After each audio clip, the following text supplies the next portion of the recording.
The plate still had the smear, a wet, ridiculous arc of spit that looked like someone had tried to paint a comet across my food. The restaurant went the way restaurants always go when family storms. The noise wrapped itself around the argument like a blanket, muffling it, then slivering off in wet little pieces as people edged back to their phones or their soups. Marta Lyles, Clara's mother, sat rigid in the booth across from me, her cheeks flushed a theatrical red. She'd been the kind of small-town aristocrat who kept an old coat and an opinion, and that night the opinion had been to humiliate me in public. "Old woman," she said again, loud enough to make our son's hands tremble in his lap. Daniel Jr., he was 7, thin and impossible and precise in a way only kids are because they haven't yet learned to smooth their edges. He cupped his hands around his mouth and hissed, "Mom," like there was a secret to keep. Clara's lips were an angry line. She looked like someone trying to remember a speech. Ethan, the man who'd been sitting too close to her at every event lately, stood a little back like a man who'd learned to read social storms. I ate the rest of my dinner anyway. It wasn't about the food. I could have turned that plate into a piece of evidence if I'd wanted to be melodramatic, taken a photo and started a viral funeral for Clara's reputation. But images are cheap and context is currency.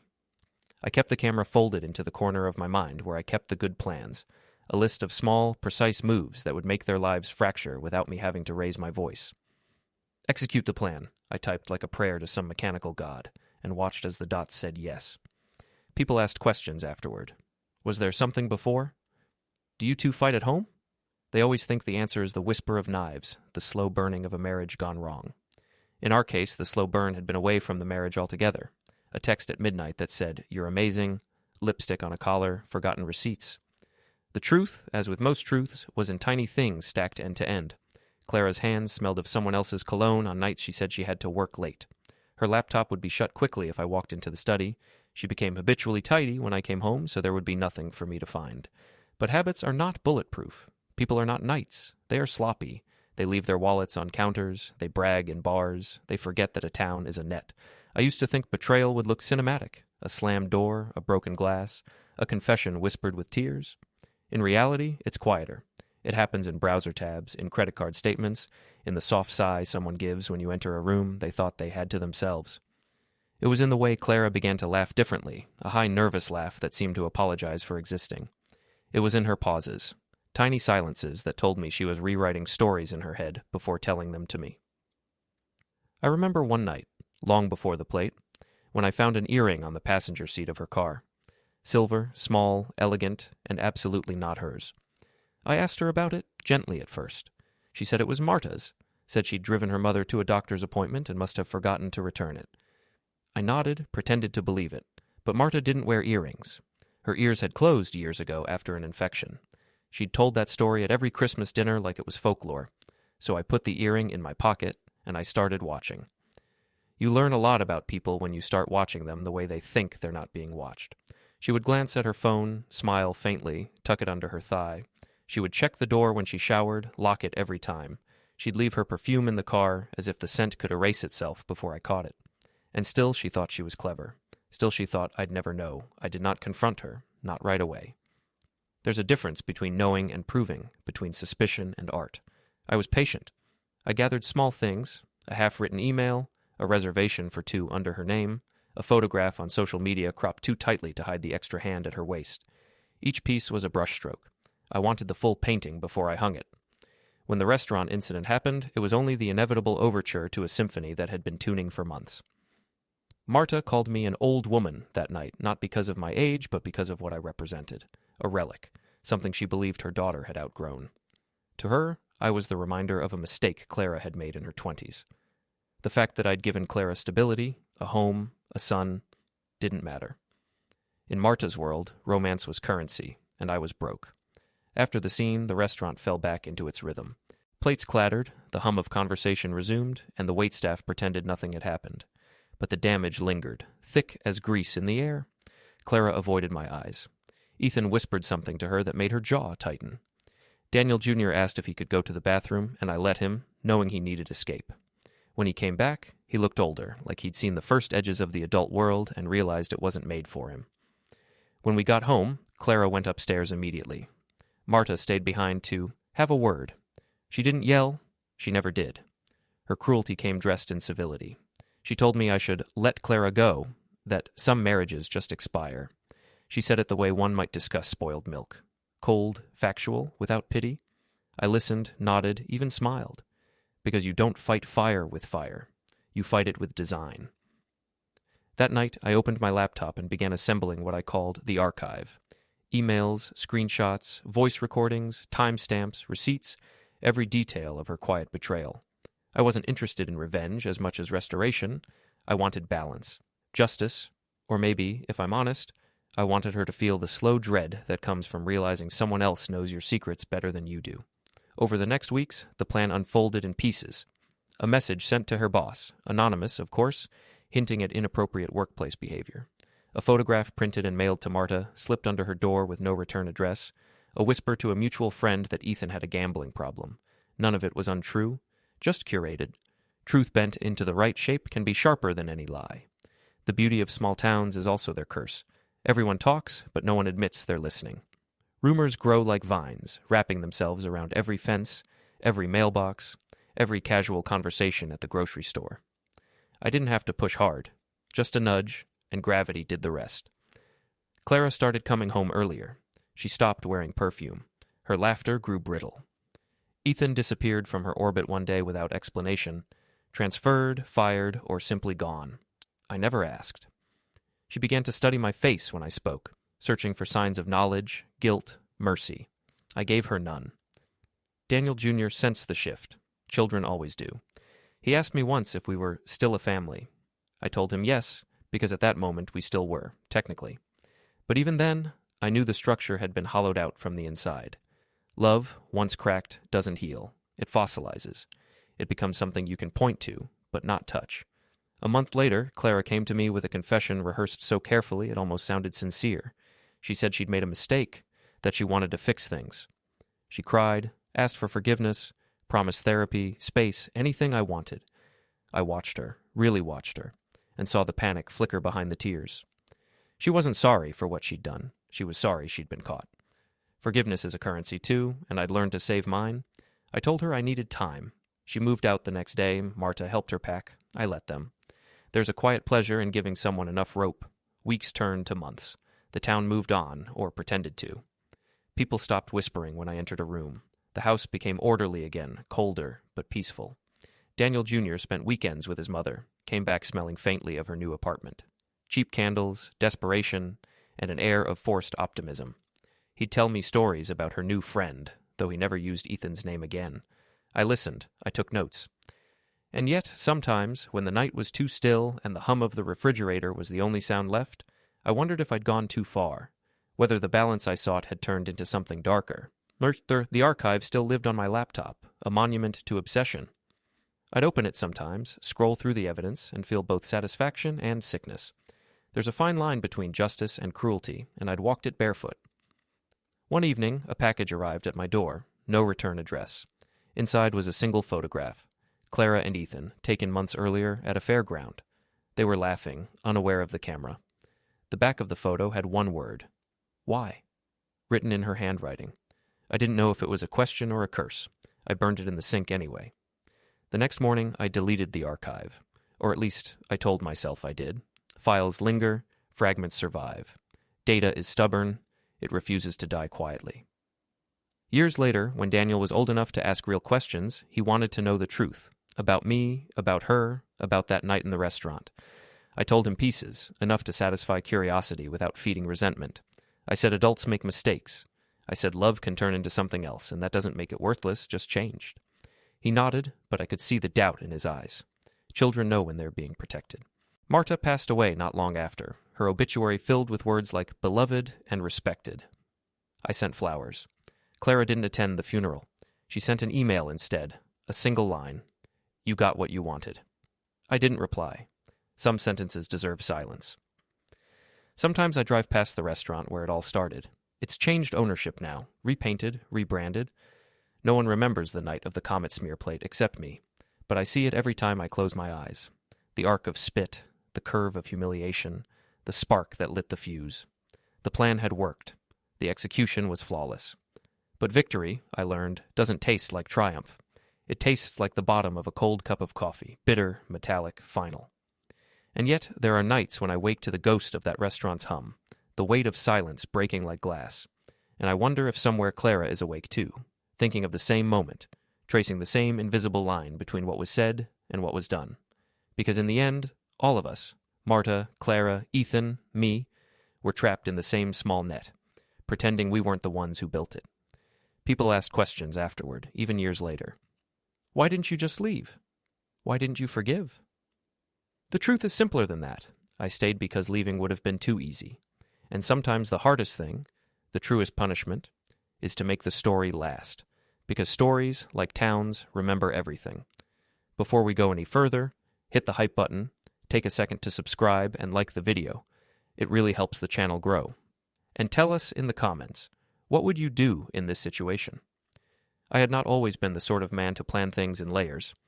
The Dan who married Clara believed in conversations and late-night agreements and an obstinate faith in people.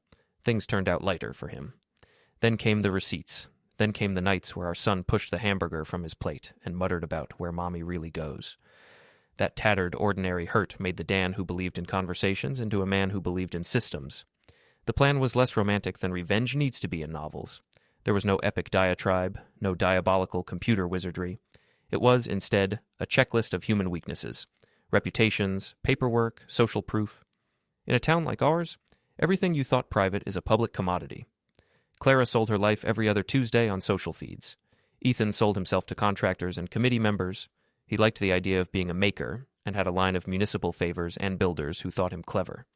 Marta thought she could bark and the world would rearrange. Clara thought she could manage optics. Ethan thought he could buy a better life with charm. I would show them how brittle those assumptions were. Step 1. Gather witnesses. Step 2. Cultivate small legal evidence. Get the town to look at Ethan's projects. Get PR people to ask questions. Step 3. Puncture Clara's polished public life with a single, undeniable sequence of facts. And step 4. The finishing move. The mother. Marta's anger made her dangerous in ways she didn't realize. She had teeth. She had old connections that went like thread through the town. I wanted her to deliver the final humiliation because she would do it in a way that cut Clara all the deeper. Family comes from the inside. I won't claim I didn't intend cruelty. I did. Loving someone doesn't inoculate you against wanting them to feel the kind of hot public hurt you felt in your chest when your child looks at you with the shape of disbelief. Love begets fury. When it is poisoned, I started slow. The slow is crucial because if you rush, you make obvious patterns. I filed an innocuous complaint to the town about a muffled rumor. Ethan's latest development had been sloppy. Uneven concrete, permits that wandered like ghosts. People ignore anonymous complaints unless they match a pattern, so I did 2 things. I made my complaint specific and attached public-facing pictures I had snapped while walking my son to school. Taking photos from a sidewalk is not illegal. It is boring. It is the sort of thing people call civic-minded. I also texted an old neighbor, Mrs. Horn, a woman who liked to feed stray cats and had a memory like an oak. "Can you keep a lookout for me?" I wrote. She owed me small favors because once I fixed her porch light, people like to cash in favors when they feel powerful again. The first public sting was at Clara's boutique launch. She tried to make it an evening of champagne and soft light.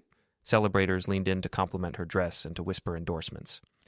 Ethan arrived, sleeve rolled up, the face of someone who'd spent a lot of mornings convincing other men they were better than they were. I stood at the back, a polite husband with the right ring and the right smile, while my phone sat mute in my pocket like an animal waiting for a cue. I did not stand up and shout. That would have been too easy. Instead, I sent one link to a local blogger undercover as a concerned neighbor, a photo of Clara running into Ethan's truck at dawn last week with a caption that contradicted her. I was editing the campaign line. The blogger, hungry for clicks, did exactly the thing I expected. The crowd shifted. A reporter used the photo as a prompt for a question. Clara's PR person tried to smooth it. Marta clapped, slow and hard, the sound like someone closing a book. Clara took me aside in the back room, all bright veneer. "What did you do?" she hissed. The question didn't sound like somebody asking for explanation. It sounded like a threat. "I showed them the truth," I said, and my voice was a blade that didn't need polishing. Ethan was an easy animal to bait because he believed himself clever enough that consequences always tempered themselves around him. He thought he could walk through the town and no one would think to put 2 and 2 together. He was wrong. There was a bar near the docks where he liked to celebrate deals. He sat at the curved bar with a beer like a man who had business cards in every pocket. I didn't follow him in a snazzy way. I followed him piecemeal, subway, bus.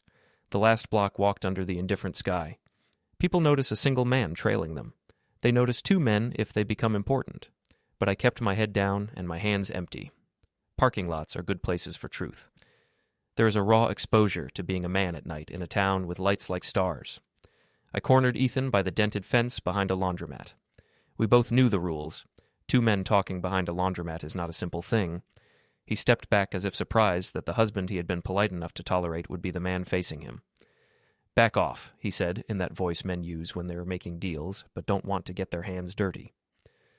I broke his mirror with one swift kick, a small, satisfying sound of glass that pricked the air. He went for his phone with the reflex that men with resources have. Call a friend, call a security detail. I slapped him then.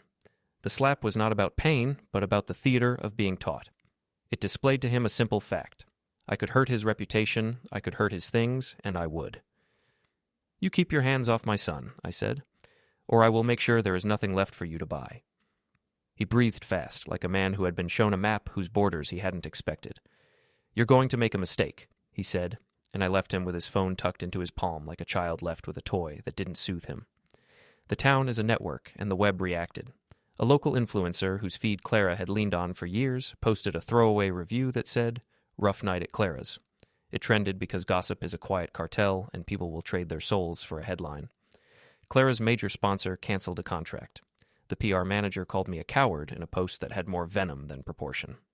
Ethan hired a lawyer and a private security firm. He smiled in photos like a man who thought money made him invulnerable. One of my small allies, Mrs. Horn, recanted under pressure. Her fear wasn't fanciful. Men who own many things have a way of making people's lives harder. She stopped answering my calls. That is the moment anyone who sits quietly plotting understands the rule. Momentum can turn against you. That is when you either abandon the plan and go back to your old life, or you pivot and make a harder cut. I pivoted. The complaint about Ethan's construction went from anonymous blog post to the town inspector's inbox because I supplied photos that showed concrete poured without the proper foundation. Building codes are a town's small law. They don't get respect from men who cut corners, and when a code inspector looks at a shoddy project, there is paperwork, there are fines, there are placards on property that make bank loans harder. Suddenly, Ethan's friends began to look at him the way people look at dogs who have peed on the rug. And then came the voicemail from Marta. Marta was a live wire. She knew everything everyone's grandparents ever did. Her voice on my phone was a rasp and a gift. "He keeps receipts in the glove box," she said. "Not all of them. The ones he thinks no one will look at. You want them." This is the part where the novelists say, and with one receipt everything changed. Real life is not a single receipt. It is a stack of small things, a photo here, a text there, a GPS ping somewhere else. But Marta's tip gave me a place to touch. The glove box isn't proof, but it leads to paper that proves a narrative. People who think they hide things in cars think of cars like islands. They are not. I watched Ethan for weeks. He noticed less than he should have. Arrogance is the same as blindness. The glove box yielded small things, a membership card to a private club where he was photographed with Clara, an invoice for gifts, a printed email from a supplier who had put his name on a work order. None of it was theatrical. None of it read like a courtroom play. But it was a map. It connected him to Clara with timestamps that mattered. There is an art to leaking. You don't dump everything at once. You drop a breadcrumb here and a breadcrumb there, and you watch how the birds fight over them. I leaked an email chain between Clara and her assistant that suggested a staged charity night. I let a blogger find a photo of Ethan's truck outside Clara's building at dawn. I got one of Ethan's own voice clips where he laughed and called Clara my weekend problem. A joke that sounds casual in a bar and ugly in a life. The gala was the next step. She loved her gala. She loved the stage because that is where optics are tidy. The town theater was all soft light and old wood. It smelled like last week's roses. People in dresses and shirts that cost more than my car leaned in and watched Clara's face, which had been trained to be luminous. She stepped up to the microphone and began to speak about hustle and community, with the practiced warmth of a woman who had rehearsed the melody of her own life. I sat in the balcony with my son and a blanket, both of us under the kind of hush that makes you hear someone breathing 2 aisles down. I had not brought a banner. I had brought 2 small, reasonable items, a stack of printed programs with a note hidden in the spine, and a small audio clip set to play on a vanishingly small schedule the AV tech would think was a rehearsal. The AV tech owed me for fixing his car window light last month. Favor currency is underrated. Clara started her speech, and someone in the audience laughed nervously. A program fell open, and a folded sheet popped out. Not an accident. The projection went off script, and an image of Clara and Ethan standing too close at a private event rolled behind her. An audio clip of Ethan's voice played, a clipped, stupid laugh, and the words, "She's perfect when she thinks no one is watching." People murmured. A few phones came up. A few people looked at Clara as if she'd been a painted statue suddenly revealed as a head on a stick. She tried to smile through it, the practiced smile of professional survival. But the public doesn't love practice. It loves contradiction. The room, which had been a heat of admiration, cooled like something left out overnight. Clara stumbled. Ethan's security tried to move through the crowd. I watched his jaw work like a man who realized he'd been cut. He lunged for me then, the backyard sort of violence that is meant to terrify and to prove something. There was a scuffle. A man shoved. A shoulder knocked into my son's side, and the kid toppled like a boat in a swell. I reached out and steadied him, and in the rush, the punch that was meant for me knocked into a railing instead. The violence was stupid and brief and vitally human, messy and small. The twist came because of men who think trouble can be rerouted through other hands. The councilman had been a background presence in too many of Clara and Ethan's social photos. He was the man who cut ribbons and said the right things and had a file cabinet the size of a refrigerator where favors were kept. Marta had been right to breathe his name into my ear. I didn't confront him with dramatic speeches. I did something even uglier. I found his assistant, an exhausted woman named Lila, who wanted less of a life spent propping up other people's lies. She handed me a thin, typed list, receipts, dates, names, and a note that said, "He told us to put this under events, but I put it in truth instead." The list showed how favors had quietly moved through town. A permit here, a wink there, a quiet turning of heads when a building inspection loomed. The councilman had been the conduit. He had been the grease on the wheel. Once you expose the grease, the wheel grinds. I leaked the list to someone who'd been covering the council for years and loved nothing more than to point the flashlight in the old man's face. The reaction was surgical. Men who had stood with Ethan in photos for years suddenly said they were concerned. The private security left him. His lender asked for more paperwork. The circles that had buffered Ethan began to show cracks. He was no longer a man on whom favor could be expended. He was a man whose bank account was getting heavy with red flags. Ethan's friend called and said, "You pushed him too far." I said, "He started it." It was a long night when things accelerated. I hit the smaller moves in the daytime. I pushed a complaint to the zoning board about a safety violation at one of Ethan's properties, a legitimate paper trail item that forced a public inspection. I let the inspector's report float into the hands of a blogger. I put pressure where paperwork would rot reputations quietly. At night, I did the things that left physical scars on objects, not people. I released the handbrake on his SUV, a small thing engineered to look like neglect. It rolled into a lamppost and bent like a man who had been asked to bow. Nothing inside the car was hurt. Insurance headaches are a slow erosion, and I wanted erosion. I wanted to drain him. "You will stop," I told him. "You will leave Clara, and you will find a life that does not involve my family." He laughed like a man who had read too many books about men like him. "Or what?" "Or I will make sure the town knows what you are," I said. "I will make sure there are fines and calls and cancellations. I will make sure your contractors do not answer their phones." We pushed each other then. It was less show than a real collision. I slapped him, firm, then turned and left. The slap was a punctuation mark. He swore. He called the police, who came and asked two officers to try to parse two middle-aged men shouting on a suburban night. They left with the small authority of people who'd seen this before.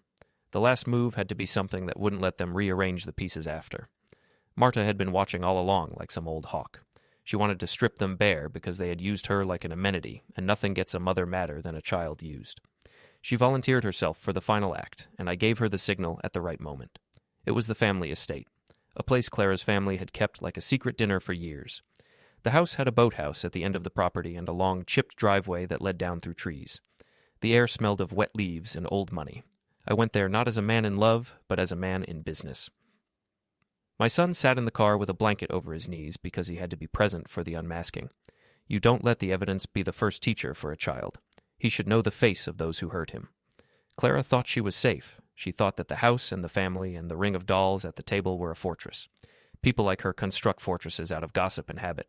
They fail when they forget that the first thing a fortress needs is a story, and if you can take a story away from them, people don't know what to hold on to. I walked up the pathway with Marta by my side as if she was accompanying me to a funeral and not staging one. She wore a coat the color of old wine and a look that could carve. The councilman sat in a chair on the porch, uneasy and small.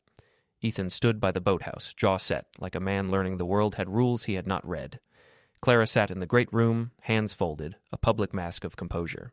We had the things, the printed emails, the photos, the audio, the inspector's notes, the list from Lila. This is a crucial bit of realism. Evidence is not a single sword.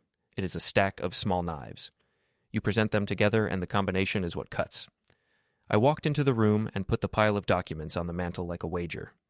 Clara's face changed as if someone had thrown a light across a painting, and it was suddenly a different thing. She looked at me, at Marta, at the councilman, at Ethan. The room smelled suddenly of coffee and fear. "You wanted to keep everything tidy," I said. "You wanted to keep your life a polished image for strangers who bought the picture of you, but you forgot the people who sit closest to you. They remember how you act when the cameras go off." Ethan moved like a man who would not be exposed again. "You have no right," he said. "I have a son," I said. Marta laughed then, small and hard. "My turn," she said. And if anyone had found her laugh charming, it would have been a mistake, because it had the edge of someone who'd been under someone else's boot for years and had finally learned how to step on toes. She walked to the center of the room and pulled out a small envelope. She opened it. She spoke calmly, with the voice of someone who has seen 1,000 small hypocrisies and keeps a ledger for each. "I know what you are," she said to Clara, "and I know how you did it. You thought you could use me as color. You thought I would be placid while you scrubbed away everything that mattered." Clara's mouth opened. She tried to raise herself like a woman who had not been called a name she deserved. But words are thin when the thing behind them is a stack of proofs. Marta read parts from the letter Lila had given me and from the councilman's own lists. She read the way favors had been traded. She read the phrase men used when they needed to explain why they'd been powerful. "We take care of our own." The room was quiet in that way rooms become when consequences arrive, the kind of silence that is loud with realization. Ethan made a move then, the kind of stupid move men make when cornered. He lunged. I was quicker because I'd rehearsed the moment in my head 100 times. The shove I gave him sent him backward into the piano. People gasped. The councilman stood. His face was a white thing with the color drawn out of it.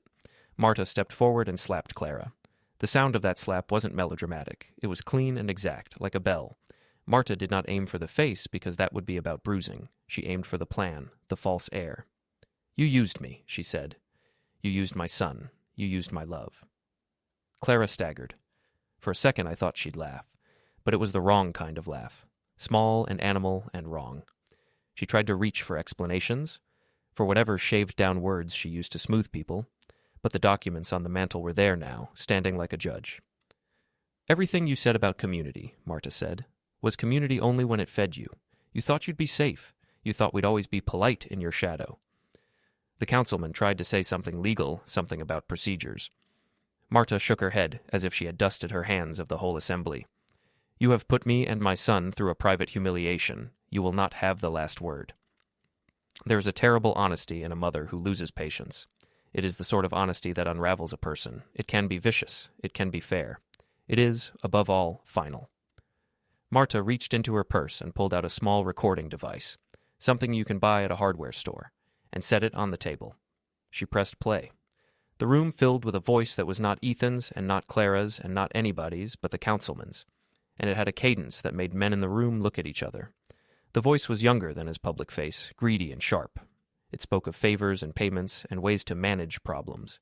It spoke of planting an image of Clara as a community leader so that the councilman could profit. It had dates. It had names. People moved as if hit. Clara wept then, a thin, shocked noise. Ethan's shoulders sagged as if a rope had just been pulled. The councilman went pale. Marta stood very still, the small device a rock in the downpour of their lies. She smiled, not a pleasant smile, but the smile of somebody who had finished a job perfectly. "You wanted to humiliate me at dinner," she said to the room. "I made you remember the dinner you threw for yourselves." Someone in the back of the room started to clap slowly, as if in disbelief, then others joined. The clap was not for Marta's brutality. It was for the spectacle of everything they've been holding together coming apart. A cry from the kitchen cut the clapping short. A neighbor had called the press, and they were on their way. Clara's phone lit up with messages and calls and cancellations. Ethan's contractors texted. The councilman's phone rang for the first time in months, with people asking uncomfortable questions. People scrambled. Men who had thought they were friends with power left through the back door. The smell of coffee and fear sharpened into something like smoke. Mothers in the room covered their children's ears. Marta kept smiling like a woman who had found a difficult equation and solved it. Then the sound of tires. Cars. A car on the drive revved, and it was Clara's family car pulling away in a panic. Another vehicle chased it. For a second, everything looked like a movie, and we all held our breath because our lives feel simultaneously like theater and evidence. I did not move from the mantel. I looked at my son, and he looked back at me with the sort of wide-eyed thing that makes you decide everything you once promised to be becomes negotiable in the face of what you must preserve. He squeezed my hand. Marta's eyes landed on me, full of some victorious, terrible light. "You did well," she said, and I felt the weight of a thing rearranging inside me. I had not expected gratitude. I had expected something harder, an emptiness or a hiss. Instead, there was that line, like someone saying you had kept your word. Ethan bolted for the boathouse and tried to make something of himself. He shouted in the way men shout when all their social capital becomes a pile of stones. I went after him, and there was a wet scuffle near the boats, and a shove that sent him down the boathouse steps, and a broken railing that made a sound like a person weeping. People outside the windows saw it. People with phones recorded. The record existed now as 1,000 small, inconvenient pieces. And then the lights came up in the drive. The press was arriving, headlights stabbing into the wet night, as if light itself wanted to be there to see what cruelty had made of us. Clara did not stand. She did not plead. The world she had relied on, the soft noise of compliments, the contracts, the photos, had visibly cracked. People who once admired her took one step back as if she were a stove that had been left on. Ethan lunged again at me, wild and desperate, but it was one final small episode in a long, methodical undoing. I met his shove with a shove of my own, and he fell into the piano bench, the sound like something being closed. He lay there with his confidence leaking. Marta turned to the others, to the councilman, to all the enlisted hands. "You made your choices," she said. "Now you will take the consequences." Outside, the cars screamed away. Inside, the house became a room of people taking inventory. I saw Clara look at me as if I had been a ghost. For a moment, I thought I would tell her something soft, but softness had no purchase there. I took my son's hand and walked out through the hall and into the rain. The world smelled like wet leaves and the taste of victory and the iron tang of grief. There were police lights ahead, and the press had set up their cameras, and in the back of my head 1,000 threads of what would happen next pulled like ropes. For the first time in months, people would be asking me what I had done. My only thought as I stepped into the car, my son buckled in the passenger seat, his hair plastered to his forehead with rain, was that some thorns do not have to be cut to the root to hurt. Sometimes you take the plant and pull it out in the presence of everyone who thought it was their friend. Marta's text came as I merged into traffic, a single line. "They will remember tonight when they look in the mirror." The car behind mine pressed forward. The lights were bright, and the rain beat like applause on the roof. I pushed the steering wheel forward and put my foot down. The engine answered like a heart. Behind me, the house dwindled into a smear of wet light. In front of me, the road was a black ribbon, and on it, for the first time in months, I felt like the man who had taken the measure of the men who had tried to use us. There was no epilogue. There was only the sound of rain and the press of tires and the memory of Marta's hand on Clara's cheek like an exclamation point. I did not feel triumphant in the way the movies teach you to feel triumphant. I felt cold and strange is the thing men become when they've done a hard thing and seen it work. My son slept in the seat next to me, breathing shallow as a boy who had watched adults burn down a house he once called safe. I watched the lines of the road and thought of how easy it is to frame a life with a photograph and how much harder it is to pry the glass away. I pushed the accelerator a little more. The car behind us accelerated too. Headlights bobbed like angry eyes. Rain hammered the windshield. I smiled, not with joy, but with the certain, terrible relief of someone who has closed a ledger. We drove into the dark, and the car behind us stayed on our tail. The night closed, and with it a voice in my head said what I had been trying to avoid. Winners are not simply people who get their way. Winners are people who survive their ugliness. They keep their child, and they remember what they had to do to keep him. The cost stays on their hands like grease. Marta's final text arrived a moment before we turned onto the highway. "Good job. You were quiet. He didn't know what hit him." I looked at my son. He slept like a thing that trusted me to hold his small world intact. The press beam sliced into the dark behind us, and the road opened like promise and like a wound. And then, somewhere behind the curve, the other car that had been following us, a rich man's machine with yacht registration plates and a rear light that flashed like a siren, tried to pass and misjudged the slick. I felt the car lurch in a way that made my stomach remember falling. Tires shrieked. A second later, a dull, metallic thud sounded down the road, a sound that carried like a drum roll. Glass tinkled. I did not look back because there is a point in every story where looking back is a sin. I pressed the accelerator harder and the night swallowed the sound. The plan had not been painless. It had been everything I had promised myself it would be. Precise, cruel enough, and public. Marta had delivered the ultimate humiliation with an old woman's hand and a mother's fury.